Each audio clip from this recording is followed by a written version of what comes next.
Thank you, Sue. Good morning, ladies and gentlemen. Thanks for the invitation to speak here. And I'm going to be talking about some really nice comparisons that we've been doing of long-term trials in South Africa and also in the US. I'm going to be focusing mainly on grasslands and on the effects of fire and grazing on grasslands. And I think some of the points follow on from Tim's talk, where he's been speaking or mentioned quite a few of the impacts of fire and grazing. I'm going to be trying to look at some of the processes and go into a bit of detail on those impacts. I think we all know that, in particular, the mesic grasslands have been shaped by fire and herbivory over very long periods.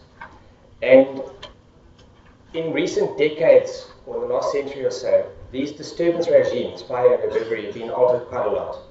Fire frequency has been changed, timing of fire has changed, intensity of fire has changed, and that's changed a lot on all land use types. Commercial farming, communal, conservation areas, etc.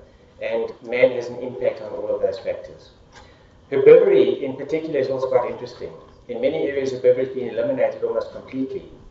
Herbivore diversity is reduced, particularly in Africa, and grazing intensity is manipulated very much, not only on farming areas but also in conservation areas. It has been manipulated a lot compared to what it was in centuries gone by. Now, the responses of grassland to those manipulations might be general, or they might be specific depending on the local conditions and the particular species that you have growing there. And conservation management of these grasslands depends largely, or should depend largely, on the responses of the dominant species to disturbance. And that varies a lot from place to place. So we've focused on three areas, three long-term trials. The first one is the Ukulinga long-term burning and mowing trial at the University of KwaZulu-Natal, just outside of Maritzburg. It was established in 1950, and there's quite a big range of treatments, including burning and mowing treatments with various summer utilization treatments, etc. No grazing, unfortunately. The treatments include spring annual burns, triennial burns, and no burns. And those are the treatments that we focused on because they were common to the other trials as well. Rainfall there is just under 800 mils per year. The second site was Kruger Park, and looking at the experimental burn plots, or EBPs. Those were established in 1954 to determine effects of fire seasonality and frequency on forage production and vegetation composition. And again, in amongst all the treatments applied, they had spring annual burns, triennial burns, and also unburned plots. Those are applied to 7-hectare plots. Those are open to herbivory all the time and have been affected by herbivory. For our purposes, for our trials, we chose three replications close to the Satara area, where summer rainfall is around 518 mils.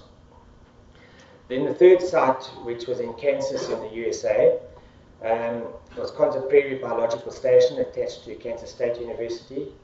And they had some long-term burning experiments on a catchment scale, which were implemented in 1977. So quite young relative to our South African trials, but also relatively long-term. The treatments there included, among others, spring annual burn, quadrennial burn, not 3 years. They didn't have a 3-year, only a 4-year, but it's still an intermediate treatment. And they also had no burns, and they applied those with and without herbivory, and in their case, the herbivory was bison. Rainfall is a bit higher than the South African sites, but quite a bit of that precipitation comes in winter in the form of snow, so the growing season rainfall actually wasn't much different to either of the South African sites that we looked at. The first comparison would be Ukulinga Konza, where we took sites at Konza that had no herbivory and compared those directly with Ukulinga, also where there's no herbivory. And so at Ukulinga we had 1-year, 3-year and unburnt sites. Konza we laid out exactly the same on their long-term trials, 1-year, 4-year and unburnt. And we put plots on those, subplots on the main treatment plots. And we surveyed the vegetation then twice per season from 2005 to 2012. We used a modified Dobenmeyer procedure for estimating species cover. And then, in an attempt to try and find some of the mechanisms for any change, we added nitrogen to additional plots on all the sites from 2006. Okay. The Konza-Kruger comparison, we didn't do a direct Ukulinga-Kruger comparison because of the grazing factor. The Konza-Kruger comparison, we set up exclosure plots on unburnt intermediate, which is 3 years in Kruger and 4 years in Konza, and annually burnt treatments in the 2005-2006 season. So those exclosure plots are about just under 40 meters squared, and we excluded animals from those. So we had a period where everything was grazed up until the start of the trial, and then excluded animals from that. We used a number of different statistical techniques to find the patterns and to find the differences in those treatments. And I'll start with the first one being the Ukulinga on the right and Konza on the left. The comparison in terms of species rank abundance curves. And if we have a look at those graphs, we see some very interesting patterns. The top graphs are annual burns, those are the intermediate, and then the unburnt at the bottom.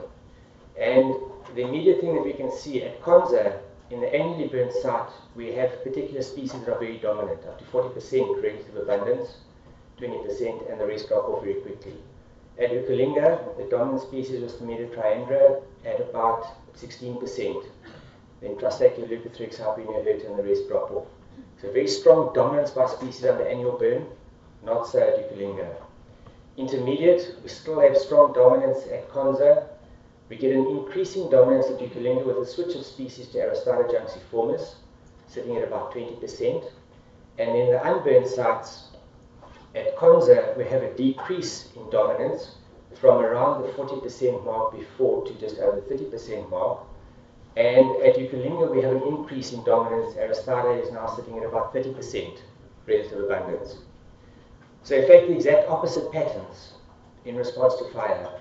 At Ukulinga, we have an increasing dominance with lower fire frequency, and at Konza, we have a decreasing dominance of species at that change in fire frequency. Okay, so opposites. Those patterns of mean relative cover are also quite interesting, in that at Konza on the left, we have a number of species that are pretty dominant across all treatments, and we have some species that disappear with increased fire and other species that appear with increased fire or disappear with no fire. At Ukulinga, we in fact had a complete turnover of dominance. There wasn't a single species that dominated on both the unburnt and the annually burnt sites. Okay, and the highest level of dominance we've had was Aristida in the unburnt, and in the annually burnt sites, the highest level of dominance was 30%, and that happened to be Themeda triandra. Okay, so again, very different changes in the responses, in the species responses to different fire frequencies. If we look at the effect on species richness, again, that highlights the differences. With Ukulinga on the right, from annually burnt sites, the species richness declined quite dramatically through to the unburnt sites. Okay? At Konza, the pattern was less clear, and in fact, the highest level of richness was in the intermediate site. Now, the way this graph works, the right-hand bar of each pair was the nitrogen addition plots, or the richness of the nitrogen addition plots. And in all cases, across both sites, the addition of nitrogen resulted in a decline in species richness. It also resulted in an increasing dominance of particular species. At Konza, that was largely Andropoda gerardii, and at Ukulinga, it was on the unburnt Harpenia hirta and on the unburnt Aristida junciformis and on the annual burn Harpenia hirta. It's also spread into Forbs, which are the white part of the graph, and grasses, which are the dark part of the graph. And we can see in particular at Ukulinga, the grass diversity or grass richness declined quite dramatically when you withdraw fire. Okay, the Konza-Kruger results. Those are quite interesting and quite different to the Ukulinga results as well. The top graphs show richness at the start of the trial. In other words, that's the richness, that's the effect of the long-term treatments, burning and grazing, with annual burn on the left going through to unburnt for both sites. And we can see that firstly, Konza had a greater number of species than Kruger Park, and at Kruger Park, the unburnt site had the greatest number of species, so the grassland richness was highest on the unburnt sites. At Konza, the intermediate was the highest. When you withdraw grazing from those sites, there was an immediate and rapid response at Konza, which leveled off a bit later on, and at Kruger, not that much of a response. It was a bit of a response. So withdrawing grazing results in a decline in richness on all sites. And again, that correlates to an increase in dominance of particular species, which I'll show on the next slide. With a comparison like this, where we compared the normal grazed with the ungrazed, the grazed obviously also changes over time, and we're measuring species composition every year. So we did look at the change over time, and at Konza, the grazed treatment did change a bit over time, but the degree of change in the ungrazed was much greater. So in other words, the minute you withdraw animals, you get change. At Kruger, much less of an effect. And then the last graph of results just shows the effect of dominance of particular species. And we did an index of dominance using an index that's available for that. And at Konza, in the ungrazed sites, particular species dominated quite a lot. And those were some of the biggest species there: Anopodon gerardii, Schizocurium, Scoparium, and a few others. There were 6 species that occurred in 75% or more of all the quadrates measured across all treatments. At Kruger Park, only 1. That happened to be Bothriochloa radicans. But you can see as you go down the graph, 7 species in the occurred in 50 to 75% of the quadrates, only 1 at Kruger, and going down to the bottom. So again, Konza seems to be affected largely by relatively few species that dominate.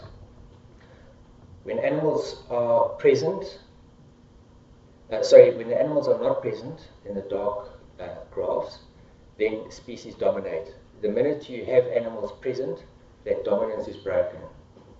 At Kruger Park, much less of an effect. Okay.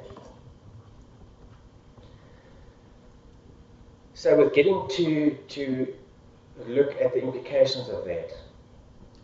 Fire, in all cases, whether it's grazed or not, remained a primary driver of the community composition, structure, richness, and determined the dominance of species, or influenced the dominance of species.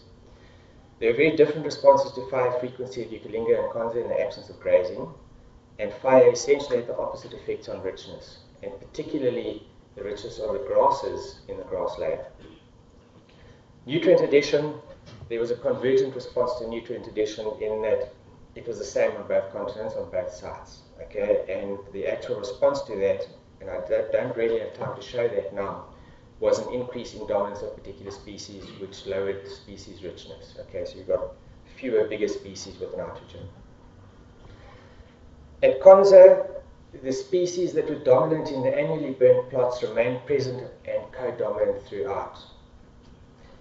They're all quite tall species, and some of those are rhizomatous, so they spread vegetatively quite quickly.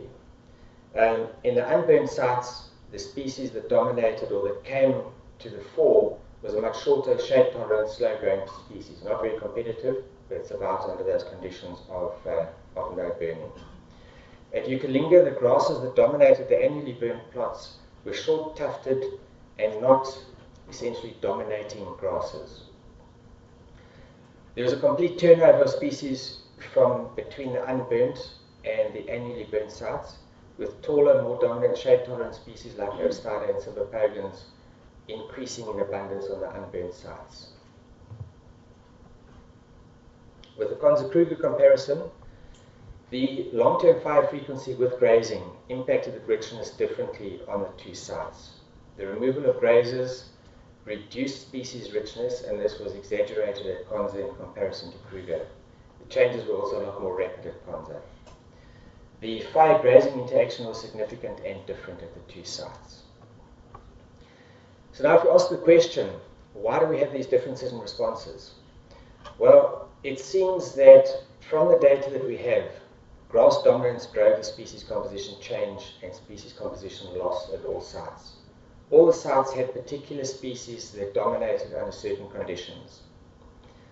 Fire either increased or decreased that dominance. For example, Aristida junciformis at Ukulinga. Annual fire resulted in Aristida not being present at all on the annually burning plants, or if there were one or two very spindly looking tufts. But the minute you reduce fire or take fire out, Aristida increases in dominance. So fire affected dominance of Aristida, which played a big role in the species richness of those sites. Nitrogen addition exacerbated those patterns of dominance, increased the dominance and reduced the richness. Grazing, when we came to the Kruger Konza comparison, grazing reduced dominance and increased richness, particularly in the case of Konza where the dominant grasses were quite palatable. Okay, less so in Kruger where the dominant grass was Boswellia radicans, which is not that palatable.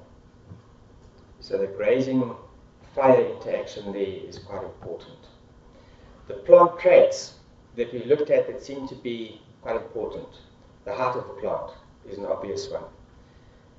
The way of spreading vegetatively is also quite critical, and at Konza the rhizomatous spread of the two dominant species there was very marked. The degree of shade tolerance of grasses like Aristida junciformis at Ukulinga and Poa pratensis at Konza is very important. The ability of plants to invade is quite critical, and again at Konza some of those grasses are able to invade very quickly. And then the ability of particular plants to resist invasion of others into their space.